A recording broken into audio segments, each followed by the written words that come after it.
Bienvenidos. Ya estamos online. Ya están oyendo sus conversaciones por ahí todo el mundo que está viendo la clase. Hoy hay una conjunción de estrellas. Elizabeth G, Elizabeth D, Elizabeth C. Así que si hacemos una pregunta, tengo que decir el apellido atrás. Vamos a recordar brevemente, estamos estudiando la carta de Pablo a los Efesios. Y la semana pasada comenzamos a ver, muchachos, o la antepasada más bien, algo que le hemos llamado, por ponerle un título, no porque la posición que tenemos en Cristo. Y vimos que una de las cosas es el pecado como ha obrado en contra nuestra. Simple recordación.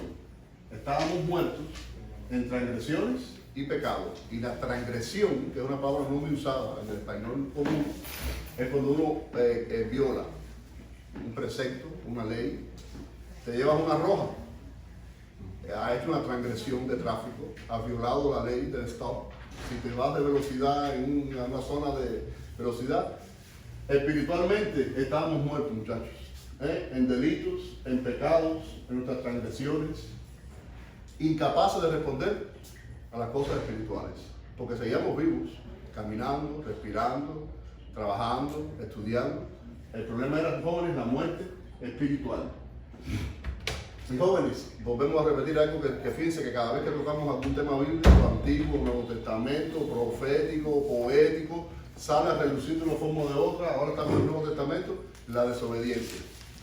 El pilar, diríamos el primer paso que conduce a la muerte espiritual cuando desobedecemos. Seguimos oyendo las dos voces que están ahí. Se sigue repitiendo esta historia de una forma o de otra. Una voz que nos dice del árbol del conocimiento del bien y del mal no deberás comer. Y seguimos oyendo la voz que dice, no es cierto, come porque no vas a morir. ¿A quién respondemos? Nos vamos por la voz del... ¿Quién es el primero? El que dice, no comas de ese árbol porque morirás. Dios. ¿Quién es el que dice, mentira, come, no vas a morir? Y depende de cómo respondamos a esa voz, jóvenes, es que va a ser nuestra condición espiritual. En ese cuadro que les he puesto ahí, es un cuadro de un pintor francés que murió muy joven, a los 32 años. Estábamos jóvenes, muertos, no enfermos. No era una simple pastilla que necesitábamos. Necesitábamos resurrección, un cambio completo, volver a vivir. Y dice Pablo, jóvenes, en esto que les digo, estamos recordando, nosotros todos vivíamos en esa forma. Y nos impulsaban los deseos de pecado que teníamos dentro y seguíamos nuestra propia voluntad y nuestros propósitos. El ser humano es muy dado a hacer lo que uno quiere y de la forma que uno quiere. Hay gente en la vida más tosuda que otra. Han conocido gente tosuda y testaruda que dice, haz esto, y no, yo quiero hacerlo así. Miren, hay cosas, diríamos, en la vida que pueden tener margen a quizás hacerlo de una forma o de otra y no pasa nada. Pero en las cosas espirituales, si usted quiere hacer las cosas como usted quiere, o si usted intenta buscar el camino que usted quiera para acercarse a Dios y no es el que Dios ha dispuesto, siento decirle que va a estar errado totalmente. No podemos cambiarnos, no podemos vencer al mundo, no podemos vencer al diablo, no podemos salvarnos. ¿Qué hacer entonces? Miren, jóvenes, lo que dice Pablo a esta iglesia, pero Dios. Y cuando hay un pero, es porque lo que viene detrás o va a explicar lo que se dijo anteriormente o de pronto hay un cambio. Medio sombrío ha sido la descripción que ha hecho Pablo anterior y dice, pero Dios rico en misericordia y por su gran amor, dice Pablo a estos hermanos de Efesios que estaban en la congregación de Éfeso. Yo pienso que estaba bajo prueba. En la Biblia exactamente no da muchos detalles, pero en una ciudad tan idólatra como era Éfeso, cuando de pronto llega el Evangelio, yo me imagino que la oposición que tuvieron los hermanos de Efesios fue grande. Dios, que es rico en misericordia, jóvenes, nos dio vida en Cristo. Y fíjense que después tan grande, uno de los textos más grandes, y valga la redundancia que tiene la Biblia, por gracia, ustedes han sido salvados. Hablamos de las resurrecciones que hay en la Biblia. No hay muchas resurrecciones en la Biblia. ¿Recuerdan alguna de ellas en el Antiguo Testamento, por ejemplo? La de Elías, ¿no? ¿La de? Elías. Elías que resucitó a quién? Al niño o niño, ¿no? Elías resucitó ahí a un hijo de una viuda. En el Nuevo Testamento también hay. A ver, ¿alguna del Nuevo Testamento? La de Lázaro, la más conocida de todas. También la hija de Jairo, el hijo de la viuda de Naín. Y miren, jóvenes, no solamente estas recordaciones de ellos simples, estamos pasándole por arriba, fue la semana pasada. No solamente nos resucitó, si miren, nos resucitó ¿para qué? Dice ahora, y nos sentó con Jesucristo en las regiones celestiales. No hemos sido resucitados para quedarnos en el cementerio. A Lázaro lo resucitan. Y dice la Biblia en el Evangelio, que pasado un tiempo, dice ahí que Jesucristo vuelve a Betania. Y estaban allí en Betania, hicieron una cena a Jesús, en honor de Jesús. Y dice que estaba sentado a la mesa Lázaro, el que él había resucitado. Estamos sentados jóvenes a la mesa con el mismo Jesucristo. Y estamos compartiendo las mismas bendiciones del mismo trono de Dios. Y vuelve a repetir Pablo por segunda vez, y se lo puse en grande de nuevo, porque por gracia ustedes han sido salvos. Y ahora la adición es el componente importante. Por medio, hace falta fe. La gracia está disponible. Siempre les he puesto esta ilustración, que es de las que he leído, de las más prácticas que veo y sencillas. La gracia está en el pasillo. ¿Qué es lo que necesito solamente para llegar al pasillo? Abrir la puerta. La gracia está ahí. Si me quedo aquí adentro, quiero acceder a la gracia, tengo que abrir la puerta, y la puerta es la fe. Abro esa puerta con fe, tengo la gracia disponible para mí. Y esto no procede de ustedes, es decir, no hay nada que ustedes puedan hacer, hermanos efesios, no hay nada que puedan hacer, muchachos de Getsemaní y adultos de Getsemaní, porque esto es un regalo de Dios. Jóvenes, el pecado obra en contra del hombre, pero qué maravilloso el mensaje de Pablo a la iglesia de Éfeso y para nosotros. Dios está obrando a nuestro favor. ¿Y cómo obra Dios en nosotros? Dice Pablo otra gran verdad en este capítulo 2, que somos hechura.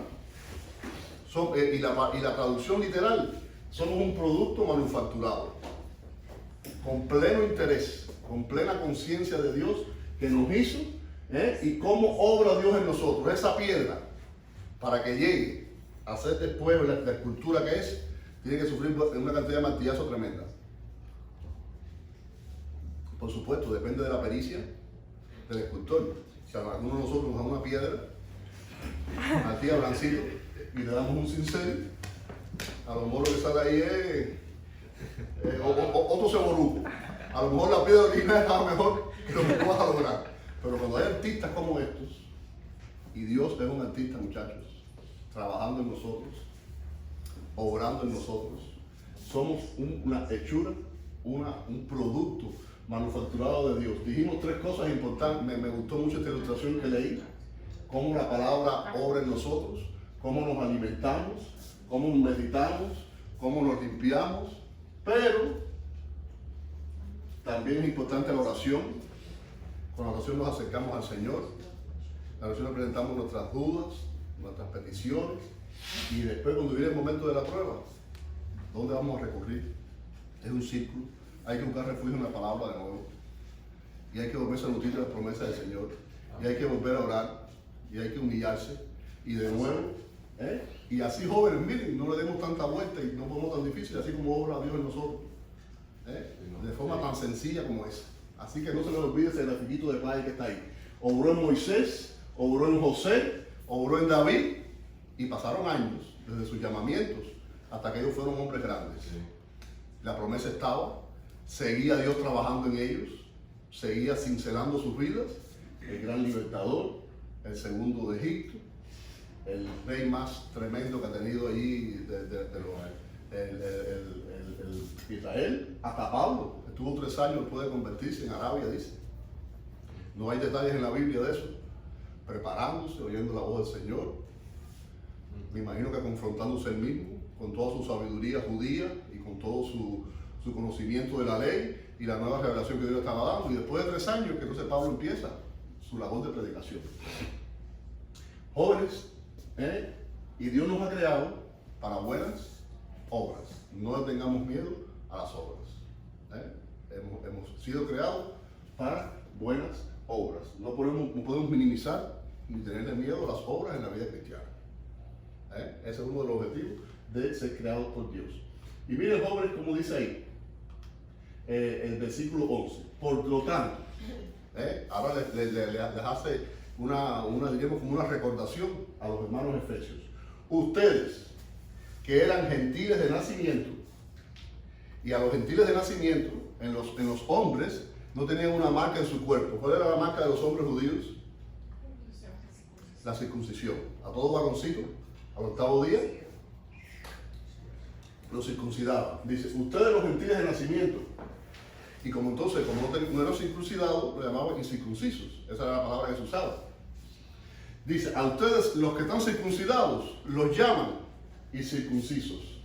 Pero ¿qué es lo que pasa? Que la circuncisión es una marca que en el cuerpo humano y hecha por hombres. Y miren lo que Pablo empieza a decir, miren, indiscutiblemente había diferencias entre judíos y gentiles. Porque lo que Pablo empieza a desarrollar en este capítulo 2, y después veremos cómo lo sigue extendiendo en el 3, es importantísimo. Había diferencias. Pero miren qué es lo que pasó, que el pueblo judío, esta diferencia la tomó, se jactaron de esa diferencia. Y se creyeron superiores. Y fueron el pueblo escogido. Fueron el pueblo en que Dios depositó la palabra. Y la palabra ha llegado a través de ellos. Pero miren, jóvenes, no más que eso. La circuncisión tiene valor.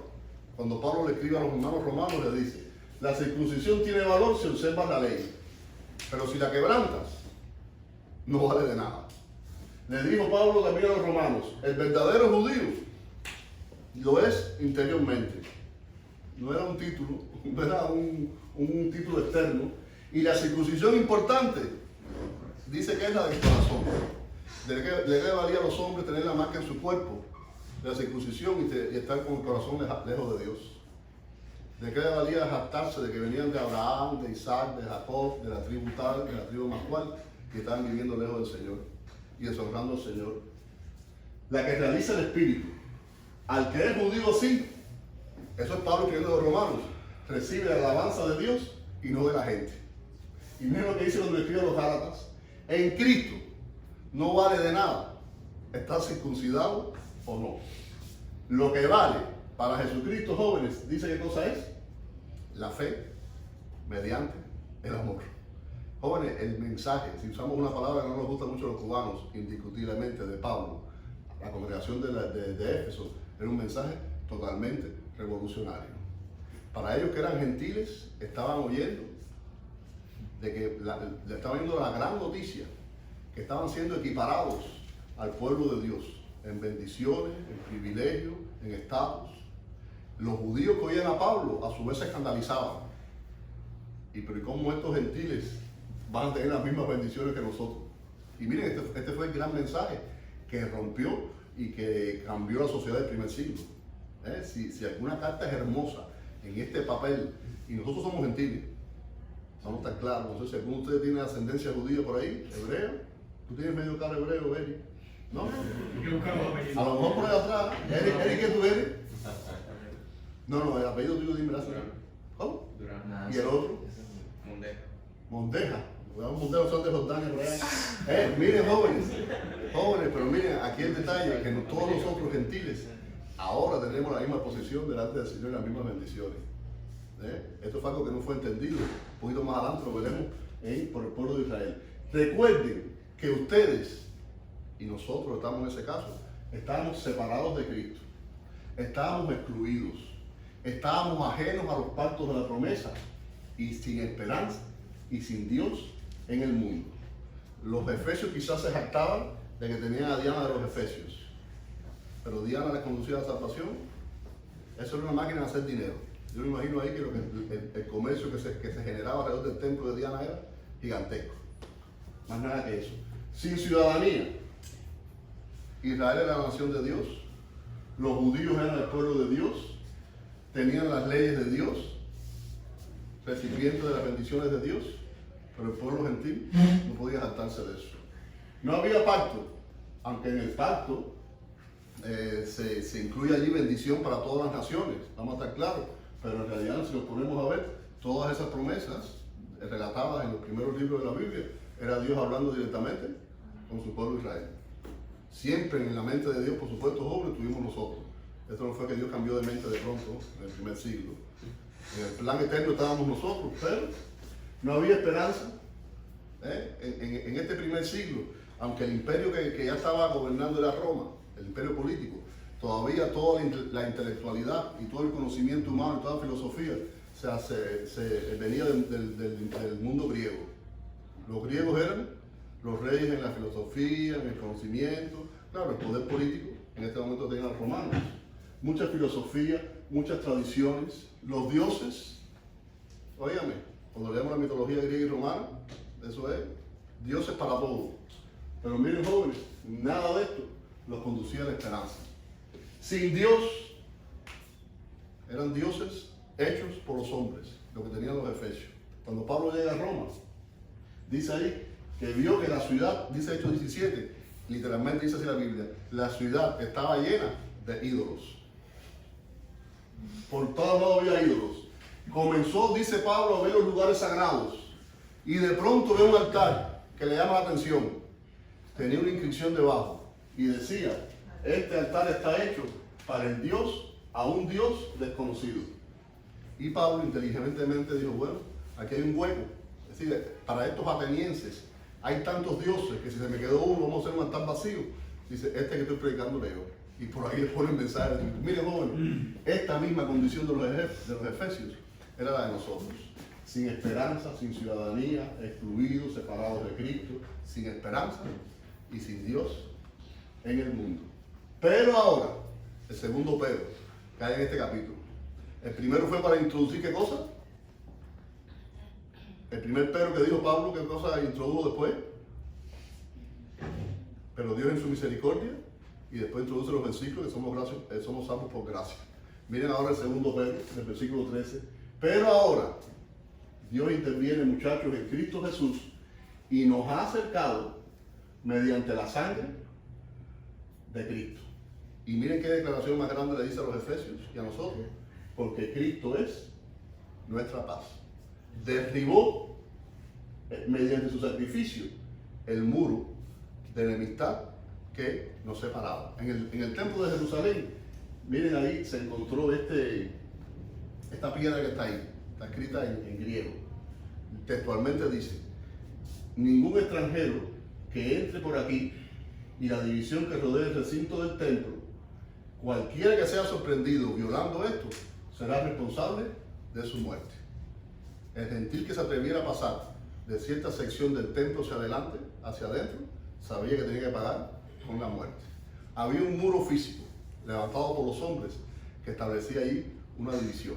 Esto es real. Yo no noté por ahí, pero no permitiendo un museo ahora.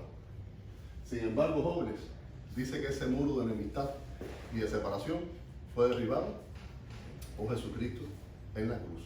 Me imagino yo que los hermanos efesios, cuando veían estas palabras de Pablo, tenían que haberse quedado asombrados. No fue fácil el inicio del cristianismo. Nosotros estamos en un cristianismo del siglo XXI muy cómodo y con muchas cosas ya hechas. Pero,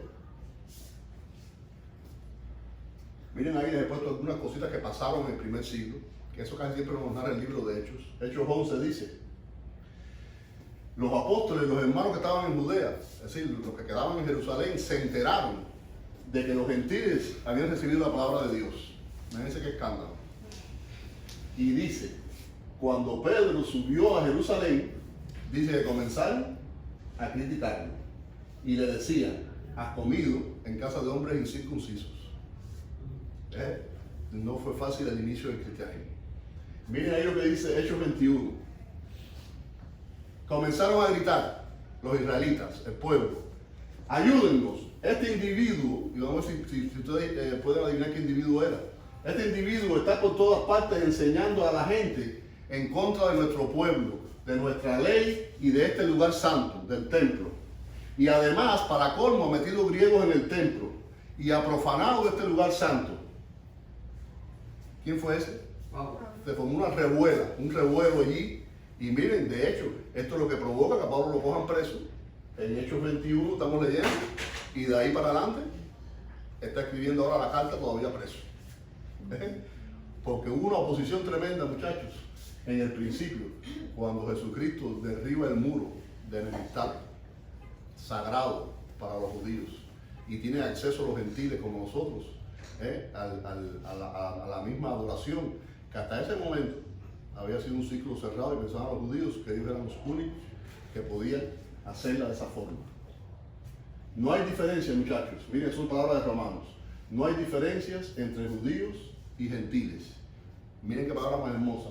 Pues Dios, dice, el mismo Señor es Señor de todos y los bendice a todos abundantemente. Todo el que invoque el nombre del Señor, sea judío o sea gentil, será salvo. Miren ahí esto es un dibujo, es como un dibujo, una pictografía de un evento que sucede allí cuando Jesucristo muere. Dice que una de las cosas que pasa allí, de esas cosas milagrosas y señales tremendas, dice que el velo del templo se rasgó. El velo separaba el lugar santo del santísimo. Tras el velo, solamente pasaba el sumo sacerdote una vez al año. Esa era diríamos, una separación física, un velo que no podía rasgarlo ningún ser humano. Estaba tejido de forma tal que no había nadie que pudiera romper ese velo. Ese velo fue roto. El simbolismo casi siempre que vemos en este velo roto es que el acceso al trono de Dios ya estaba libre. Ya no era una persona una vez al año, con la sangre en la mano, con el cabrito, la expiación. No, ya había el Cordero, había entregado su sangre y todos nosotros, ustedes y yo, tenemos acceso al mismo trono. Cristo es nuestra paz. De los dos pueblos, gentiles y judíos, ha hecho uno solo, porque ha quitado el muro de enemistad que nos separaba.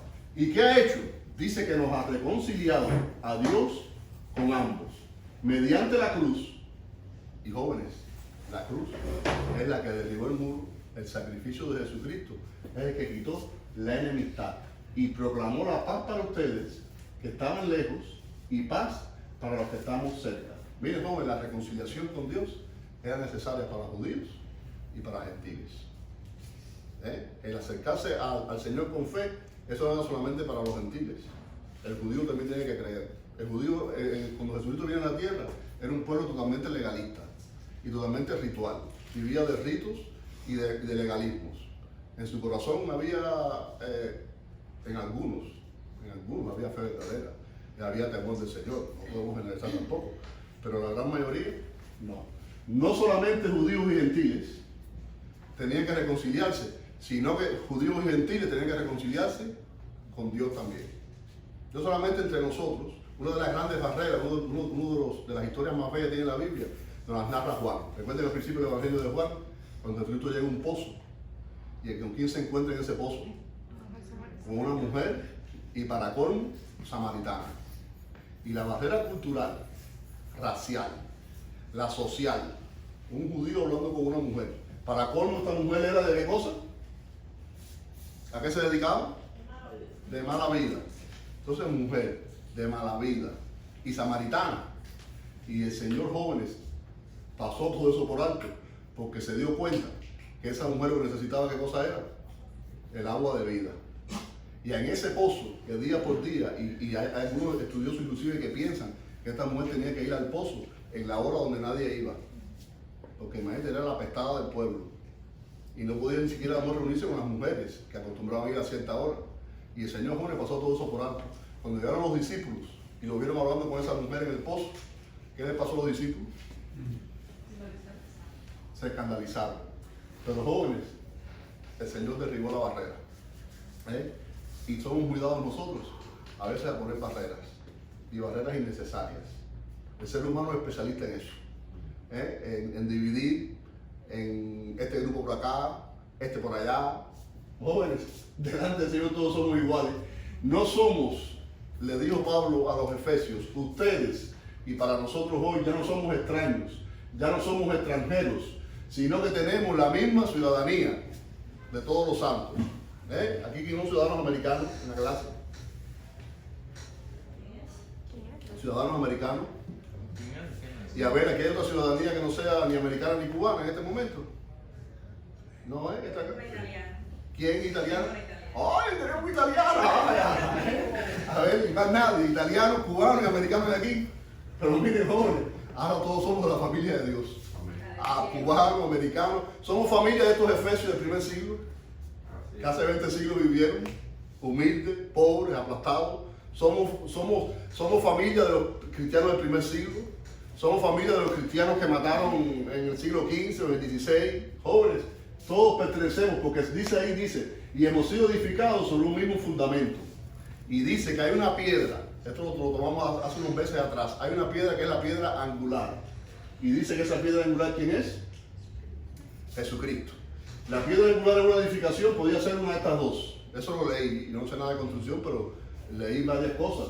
A veces la piedra angular, como esa catedral, era la piedra que se ponía en la esquina.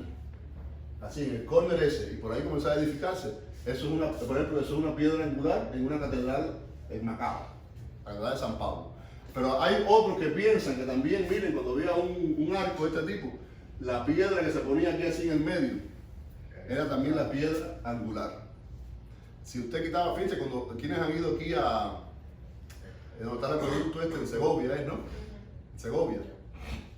Óigame. No, Segovia. El acueducto de Segovia. 2000 años lleva hecho el acueducto ese. Y todavía está. Y esas piedras no tienen cemento. Esas piedras están puestas. Ahora. Que a Pepito no se le ocurra ir y mover la piedra angular. No voy a hacer que llegó hasta ahí el acueducto de Segovia. Miren, jóvenes, la piedra angular sigue siendo Jesucristo. Sobre la que estaba siendo edificada esta congregación de los Efesios, sobre la que se edifica la congregación de Getsemaní en estos tiempos modernos. Los judíos, porque antes de llegar a esto, dice aquí, y ustedes son edificados juntamente y ya somos morada de Dios por su Espíritu. Ahora el templo, ¿quiénes son? ¿Quién se convierte en el templo? Nosotros mismos. Y la morada de Dios entonces está en nosotros mismos. Quizás los judíos se vanagloriaban mucho del templo de Jerusalén. Pero el templo de Jerusalén, cuando Pablo escribe, se cree que esta carta se escribió en el año 60 más o menos, en el año 70. Es decir, que 10 añitos después, el templo de Jerusalén desapareció. Quizás los efesios se gloriaban del templo de Diana en los tiempos de Pablo. En el año 260, sí, más o menos 200 años después, el templo está destruido. Y lo que queda del templo de Diana son 2 columnas. Para que vaya a Éfeso alguna vez ahí y vea lo que queda de él. Pero miren, jóvenes, el templo que Dios está construyendo y que construyen cada uno de nosotros no puede ser destruido. Hay un texto muy hermoso, referido más bien a la iglesia, pero he querido ponérselo. Yo te digo que tú eres Pedro. Y sobre esta declaración que has hecho, Pedro, de Jesucristo, yo voy a edificar mi iglesia. Y ni siquiera las puertas del reino de la muerte podrán contra la iglesia de Dios. Mira que ha llovido desde que Pablo escribió esta carta para acá. 2000 años, casi. Y todavía la iglesia de Dios permanece. Todo esto ha desaparecido. Ruinas es lo que queda. Y sin embargo la iglesia de Dios todavía permanece. Miren ahora cómo sigue Pablo. Aquí terminamos el capítulo 2 y vamos al 3 ahora. Desarrollando esta idea, le dice, y por esta razón, yo Pablo, prisionero de Cristo Jesús, por el bien de ustedes, los gentiles, me arrodillo en oración. Pablo dice ahora, desarrolla la idea de que estaba preso, en Roma, por el bien de ustedes, los gentiles. Casi siempre la gente va a la cárcel, ¿por qué? ¿Por qué la gente lo cogen preso? Porque hacen algo en contra de la ley. Pero hacer algo en contra de la ley por algo malo. Robaste, mataste, chocaste un carro. Ahora están robando, en los que leen noticias, ahora están robando mucho en California, sobre todo, ha salido noticias últimamente, que entran a tiendas, y casi siempre de lujo, no entran a Dollar Store, a robar vasitos de esos de $1 plástico. Se meten en Nordstrom, en las casas y roban. ¿Y qué es lo que pasa a los que roban? Los que han leído. Seguramente no lo han designado. No les pasa nada. Salen con el carrito lleno de mercancía y no les pasa nada. Óyeme, qué triste, pero bueno, fíjense, vamos a decir que eso está pasando en California. A lo mejor pasa en otro estado, con las leyes un poquito más fuertes, y el tipo va a la cárcel o por lo menos una multa coge. Pero miren, qué triste que dice que Pablo estaba preso. No por nada malo, sino por predicar el Evangelio. Y sin duda, se han enterado, hermanos efesios, del plan de la gracia de Dios, que Dios mismo me encomendó a traérselo a ustedes. Es decir, y usa la palabra, misterio. El plan de la gracia de Dios, y después lo asocia con misterio. ¿Qué cosa es un misterio para ustedes? ¿Qué cosa es un misterio? Algo oculto. Las películas de misterio. ¿A quién le gusta las películas de misterio que hay en esta clase? ¿A ti te gustan más o menos? ¿Por qué te gustan? Bueno, sí sabe que Porque siempre en las películas de misterio hay un elemento desconocido, o más de uno, y te mantienen un suspenso. ¿Y quién será? ¿Y cómo fue? ¿Y cómo vendrá? Y de pronto, y que me asusto, y que no me asusto. Y hay algo ahí que hay un elemento desconocido. Si está bien hecha la película, a lo mejor te mantienen vivo hasta el final. Si está mal hecha, a lo mejor te enteras a media cabeza y dices, ¿para qué voy a terminar de verla? Dice ahora Pablo, jóvenes, es decir, el misterio que el mismo Dios me dio a conocer a mí por revelación. Jóvenes, miren, la palabra misterio que tenemos ahí, literalmente, si leyéramos en griego, es secreto. El secreto que Dios me dio a conocer por revelación. ¿Qué cosa es esto? ¿Qué secreto, qué misterio es este? Cuando vemos la palabra misterio en la Biblia, ¿a qué se refiere? Eso lo hemos hablado otras veces, lo hemos gozado otras veces en la clase. ¿Qué cosa es un misterio sagrado, hermano pastor? ¿Qué secreto? ¿Qué secreto tiene Dios con el ser humano? ¿Qué cosa misteriosa es la Biblia? ¿Es la Biblia un libro misterioso entonces? No se había revelado en ese tiempo.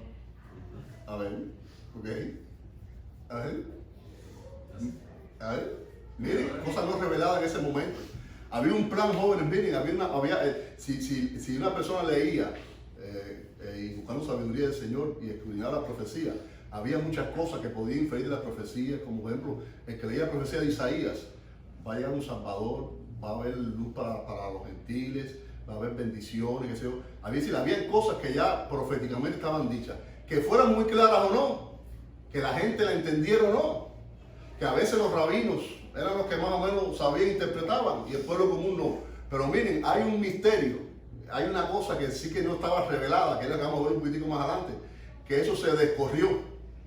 Pablo fue el embajador, el que expuso ese misterio sagrado. Jóvenes, miren jóvenes, Pablo, perseguidor de la iglesia, pasó del estatus de líder, de un tipo importante en la sociedad del primer siglo, a un vulgar prisionero en Roma. Dice ahí cuando escribe a los filipenses, yo perseguía a la iglesia, tenía tremendo celo, dice, era intachable para lo malo. De cuando se levanta por ahí un gobernante que son estrellas para lo malo, lo conocen me imagino, ¿no? Le dijo a los Gálatas, ustedes están enterados de mi conducta, como yo perseguía con furia, se dice el mismo Pablo, era un perseguidor furioso del pueblo de Dios. Y después entonces de pronto dice Pablo que cuando él se convierte, tuvo el gran choque allí con los judíos del primer siglo y dice, me reuní en privado con los dirigentes y les expliqué que el evangelio también era para los gentiles. Fíjense, de perseguidor y de líder, de pronto ahora está dando explicaciones. Y miren, ahora dice de pronto en Hechos 21, y recogió también una ofrenda para los necesitados, y fue a Jerusalén con la ofrenda. Cuando llegó allí los saludó y le entregó el dinero, y les explicó en detalle lo que Dios estaba haciendo en el pueblo gentil. Pero de pronto la historia cambia, y en Hechos 21 es el suceso que mencionamos ahorita. Entra al templo y arrestan a Pablo allí en el templo, jóvenes, y el resto es historia. Tenemos un Pablo encarcelado ahora, estuvo 2 años en Cesarea, no querían hacerle juicio, lo peloteaban para aquí, para allá, que Herodes, que el gobernador, nadie quería poner las manos en Pablo, hasta que Pablo dijo, bueno, apelo al César, que en mi causa lo examine el César, porque soy ciudadano romano, no pueden tenerme indefinidamente aquí en una cárcel. Y es que llega entonces, jóvenes, a la historia que estamos en esta mañana. Es decir, jóvenes, este es el misterio revelado por el Señor. Esto era algo que por mucha profecía que usted escudriñara, no llegaba a comprenderlo plenamente. Es decir, que los gentiles, nosotros, junto con Israel, somos beneficiarios de la misma herencia y somos miembros del mismo cuerpo y participamos de las mismas promesas. Estos hermanos, en ninguna profecía que usted escudriñe en el Antiguo Testamento puede llegar a comprender claramente esto. Había elementos de salvación, de un redentor, de salvación para la raza humana, para el pecado, pero que se unieran en un mismo cuerpo, judíos y gentiles, que participaban de la misma herencia. Si una cosa enorgullecía a los judíos era que eran herederos de su padre Abraham, que fuéramos miembros de un mismo cuerpo y que hubiera una cabeza que era Jesucristo para judíos y gentiles. Miren, jóvenes, este velo, este misterio, este secreto sagrado, no misterio de película, se descorrió en el primer siglo, sobre todo con la predicación de Pablo.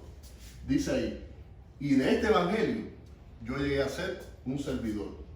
Este es el regalo que Dios me dio por su gracia, conforme a su poder. Jóvenes, el nacimiento humano nuestro es el que dicta la familia que pertenecemos, la nacionalidad. Si naciste de una buena familia, entonces puede ser que también después tengas una herencia. O si eres italiana, entonces puedes montarte en un avión y llegar a Roma, a Juan Pedro por tu casa, porque ese es tu país. El que es cubano puede llegar a Cuba como Pedro por su casa. Porque Cuba tiene una característica ahí especial. La ciudadanía cubana nadie la quiere. Y sin embargo, cuando nuestros misioneros fueron a Uganda ahora, les hacía falta el pasaporte cubano. Porque el pasaporte cubano podía entrar sin visa a Uganda. Dios santo, ¿quién quiere ir a Uganda? ¿Quién quiere quedarse en Uganda? Y entonces teniendo todo su pasaporte americano, pero necesitaban el cubano. Entonces, Castro, hermano Castro y Reinier tuvieron que pedir visa para entrar a Uganda, por el dichoso pasaporte cubano. Qué historia, jóvenes. Miren, ese es el nacimiento y la herencia humana. Pero cuando nacemos en Jesucristo, jóvenes, todas esas barreras caen a un lado. Ya no hay judíos, ya no hay gentiles, nos beneficiamos de la misma herencia. Miren lo que dice ahí. Perdón, miren lo que dice aquí. Este es el misterio que desde los tiempos eternos se mantuvo oculto en Dios.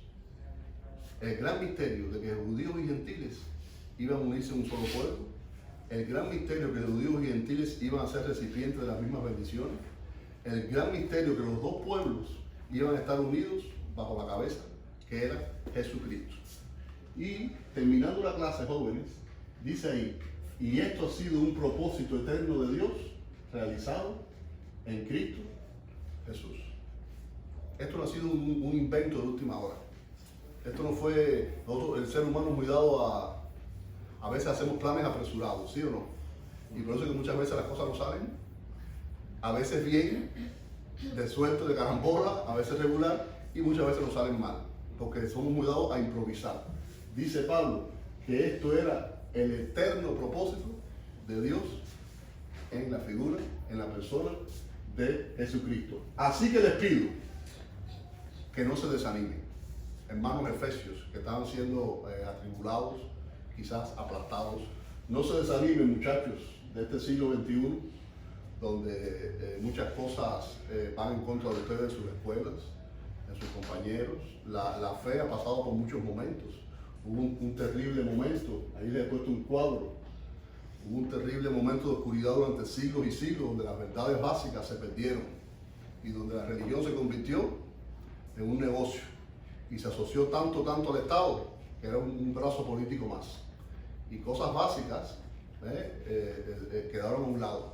Ni siquiera el pueblo podía leer la Biblia, porque estaba la Biblia nada más que en los conventos y para cierta gente.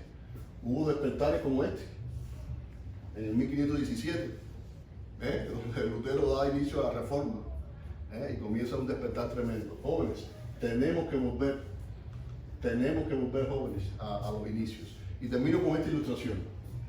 En el año 1799, ha llovido de allá para acá, un soldado francés en campaña en Egipto, estaban excavando en un lugar de una construcción y encontraron esta piedra. La piedra Rosetta. Está en el Museo Británico desde 1802. y dice que es la pieza más visitada en el museo. ¿Cuál es la importancia que ha tenido?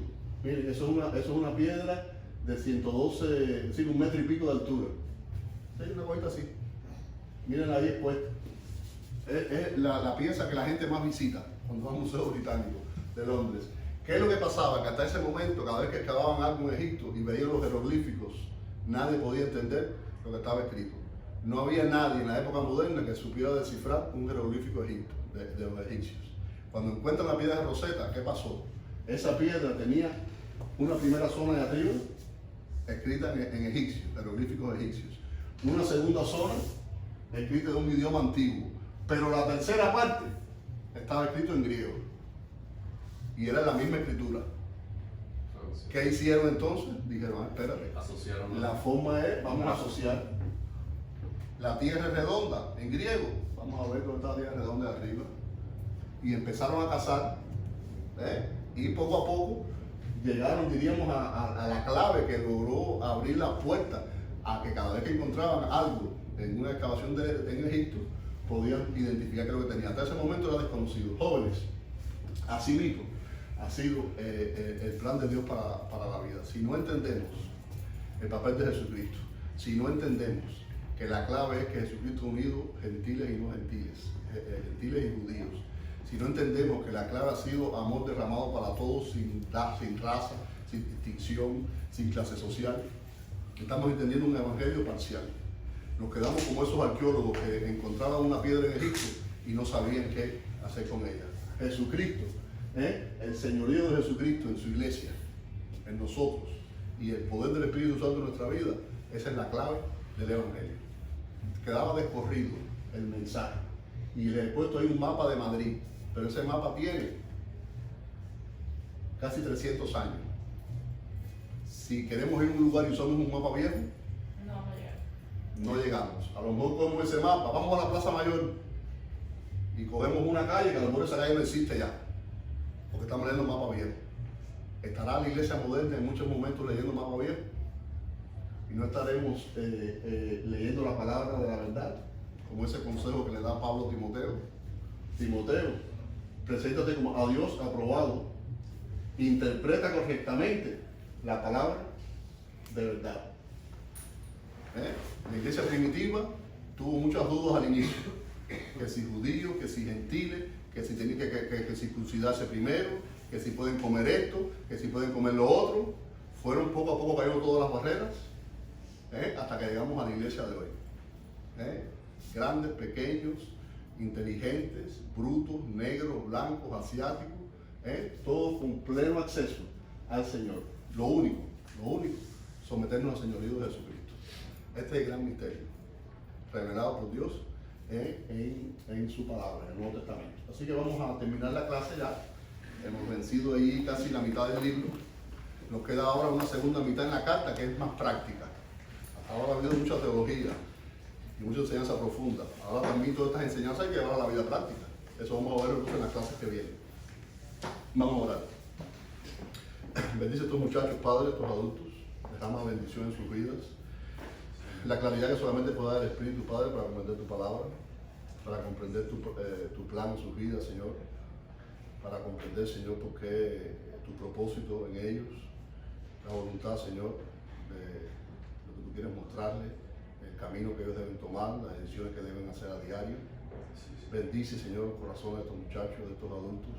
Ayúdanos a caminar con fe, Señor, en medio de un mundo y de situaciones que a veces nos pueden desanimar.